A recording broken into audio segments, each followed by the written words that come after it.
Alright guys, so we're going to watch now my second competition, which was 10th Planet no-gi submission only competition. I had two matches and I've been scratching my head for the past few days thinking about what I actually learned from these matches. Honestly, really hard to say. I don't know.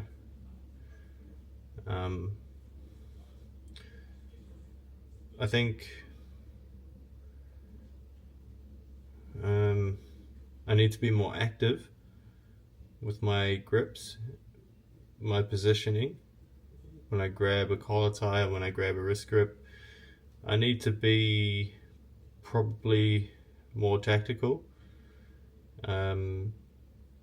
Whereas I think I was just kind of brute forcing it, feeling like I was strong enough to push through, when in fact what I was really doing was trying to dodge the actual technique that I should have used. Maybe like a single leg or a double leg.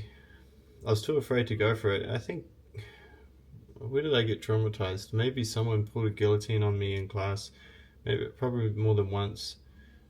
A couple people, 3 or 4, 5, 6, maybe 7 or 8 times I've been guillotined from trying to go for like a single leg and just failing miserably over and over again.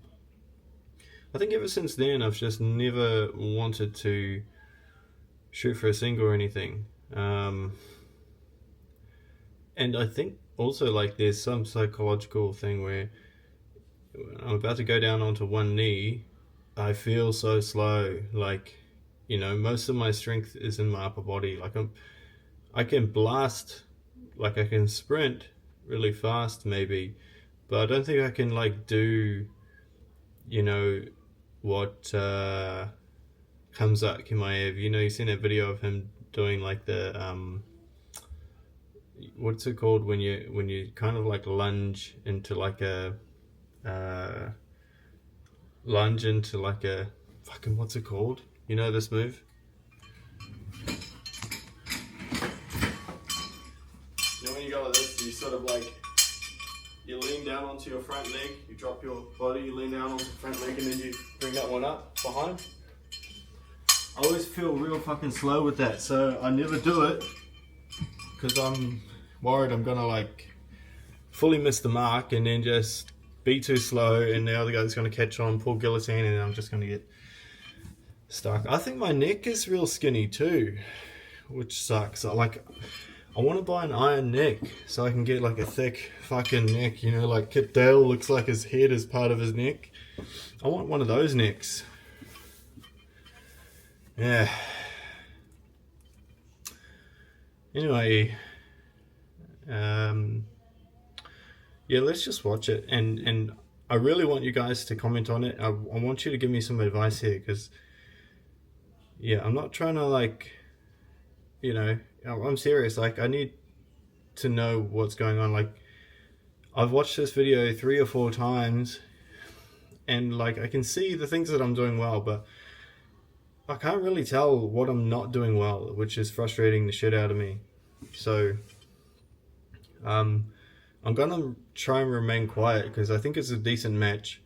I'm not gonna try and comment too much on everything, and it's a really fast-paced match, so we'll try and boost through it, and you'll be able to hear my coach. Oh, big shout out to my coach Tommy, Tom Everett. Like, without him, my decision making would have been probably different. I didn't listen to every single call that he made, but when he made a call, I tried to make it like a conscious effort to match that call. And it was just like a really, like a blessing to have him there to talk me through things. Like, I had a great time. I really enjoyed this competition, and when I came out of it, I was so happy, man. So yeah, big props to Tommy. Thanks, bro. I'll see you in class tomorrow. Alright, let's get into it.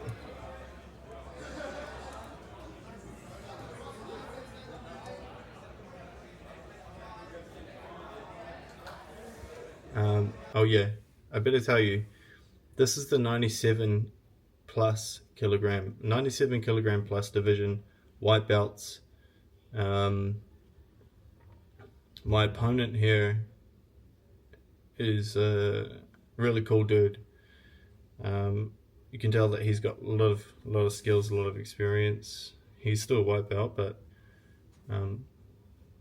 he's thinking consciously about what he's doing next.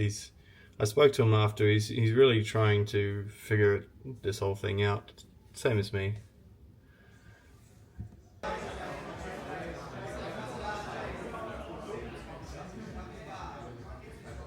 And funny thing he said to me is like he said he tries not to use his weight in class and like tries to rely on technique, you know, but eventually he succumbs to his you know, ends up using his weight.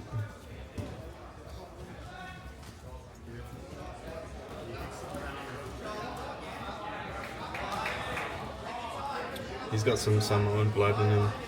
Don't know if you can tell.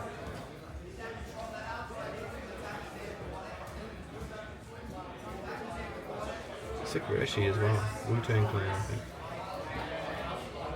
Looks like Wu-Tang.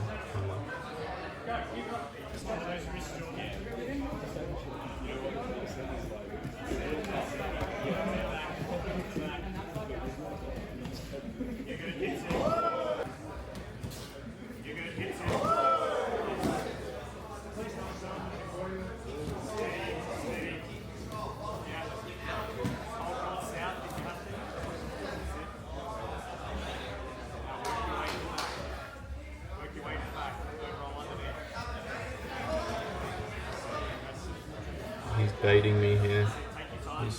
He wants me to, you know, get one wrist in so he can grab it. He realizes that I'm not going to do it because I realized he was baiting me. He's too heavy for me to, like, you know, as soon as he grabs my wrist, he just roll over and then I'll fall over the top of him. So, interesting. Okay, interestingly about that foot sweep, something that I noticed when he did that is that he almost fell over himself, and I realized at that point, okay, his weight is it's not just a problem for me, but it's a problem for him as well.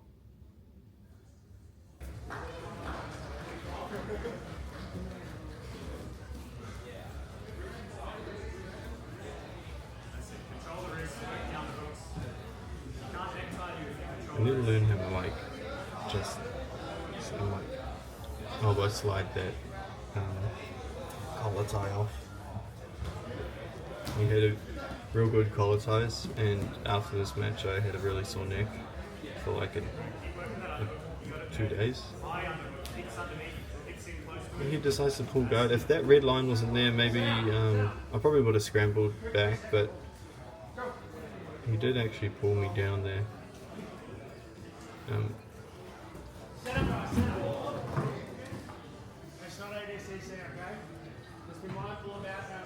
I was kind of getting a little bit tired because a little bit pissed off because he was so heavy and he just kept pushing back against me, so I was just like over it at some point. I just decided not to let him push me back at all, you know.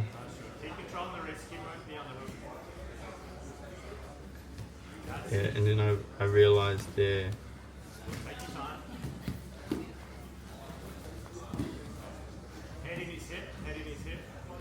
I'm just trying to maintain north-south here and not let him retain his guard. Luckily he wasn't as, you know, flexible to be able to like and I think it's maybe his body. So yeah, he wrestles up to what is this? Turtle. And still I'm just trying to hold him down, but he's a beast. He's so hard to hold down.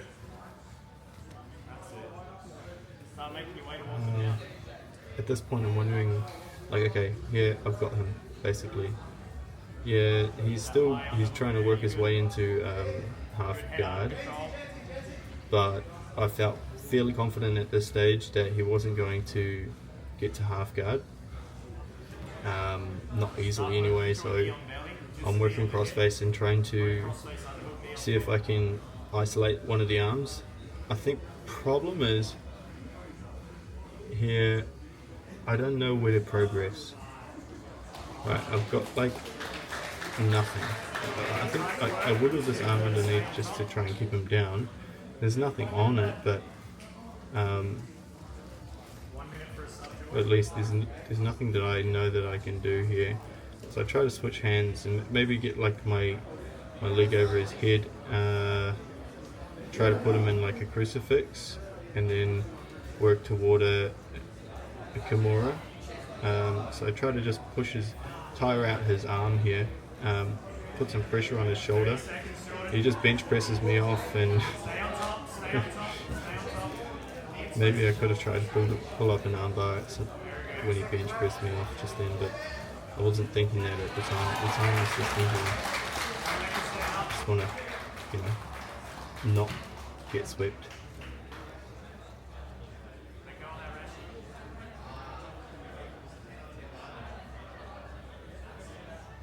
Yeah, go for a reverse cross face grip here. Trying to work.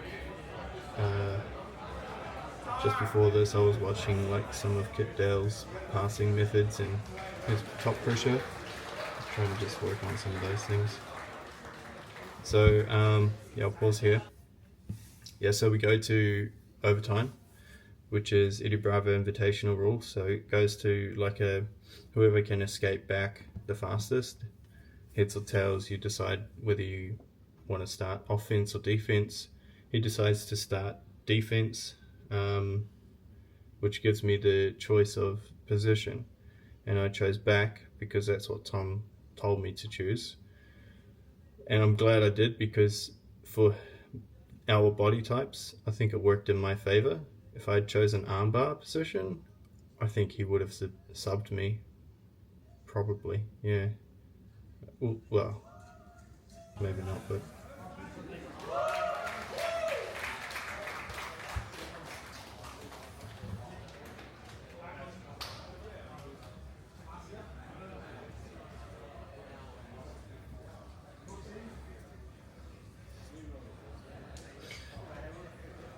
this was a real challenge for me. I'd never felt any kind of weight and pressure like how I felt with him. From the time we were standing, it was heavy. I normally don't experience that kind. I'm like fairly big in size. I'm not like, obviously not.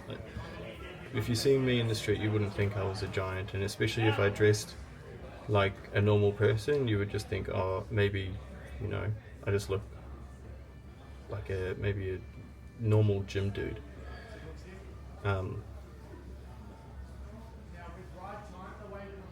But I'm strong enough that I normally don't have a hard time even against some of the bigger guys.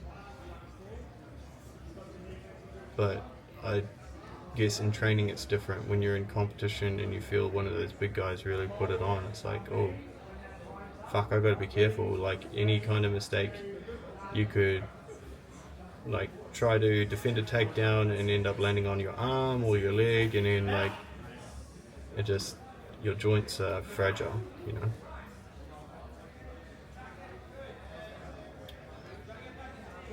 So I take the W on this one.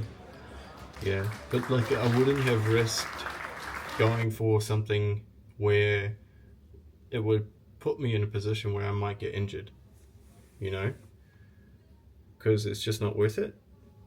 And Tom was saying to me as well, like after like all this competition at Whitebelt, it means nothing. It's just a preparation for something greater when you get to black belt, if you get to black belt,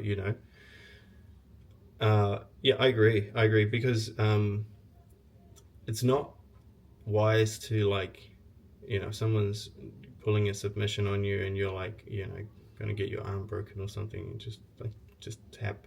I don't know if I'd do it, to be honest. Even saying that out loud, like I don't know if I would tap, because my mentality is I'm one of those stupid people that think that my joints aren't going to break, and then they do. And I've had so many injuries that happen like that, and I still haven't learnt my lesson from it. So, like, I think I'm just one of those people that don't like to tap, no matter what.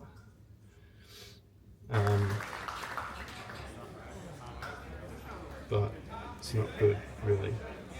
Not bragging or anything.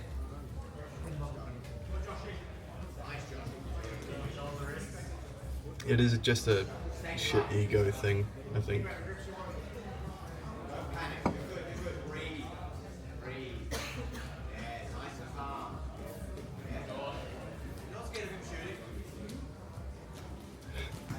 I was so nervous for my second match. But when I got there, I was like, oh, this is way easier than the other guy.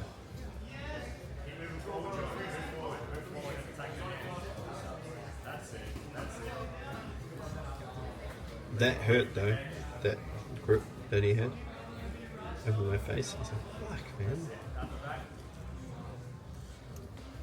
Just keep your body locked, keep your hands connected,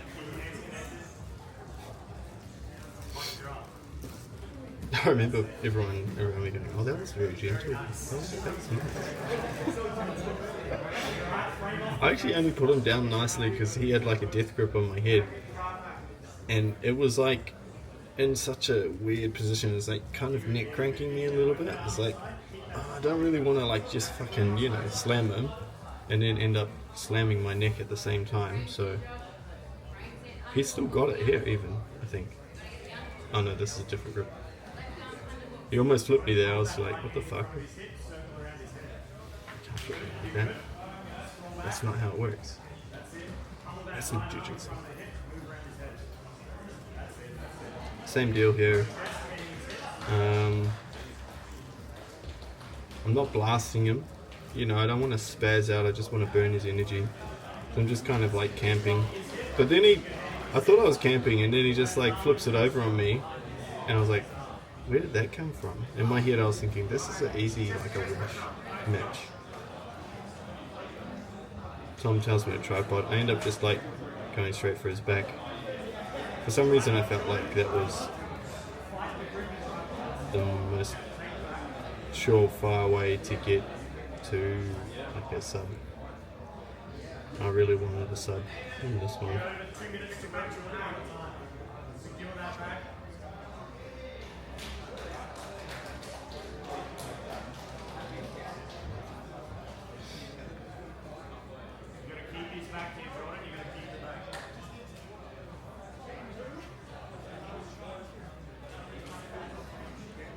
At some point here, I grabbed the back of his,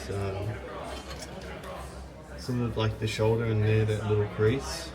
That's what I was taught by Hugh, one of the black belts at my gym. You got to grab that back of that crease there across the shoulder, and once you do, it's basically really, really difficult for them to grab it with their own hand on this side.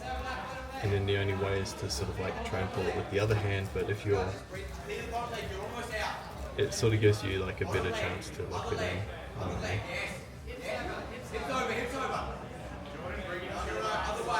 Yeah. So I get the RNC. Very happy with myself.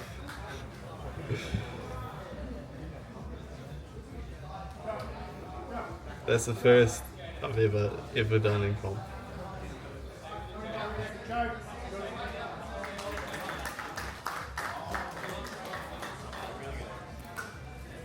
And you can see that guy behind me here in the video, like on the other side of the mat.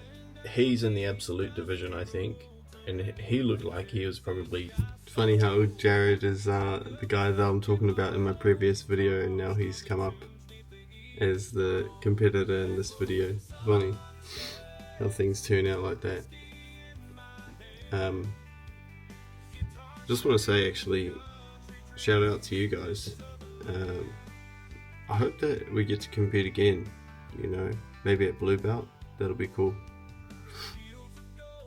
And if we make it to Purple Belt, yeah. Yeah. what was I gonna say? Yeah, thanks for watching. If you like my video, like my video. If you subscribe.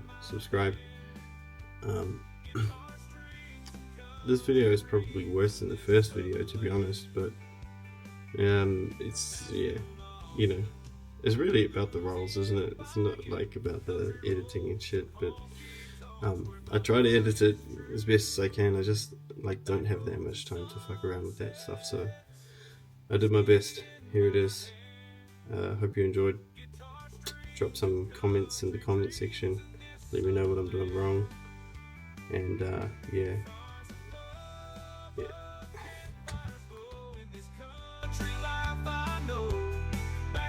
Sunset, where my soul finds rest.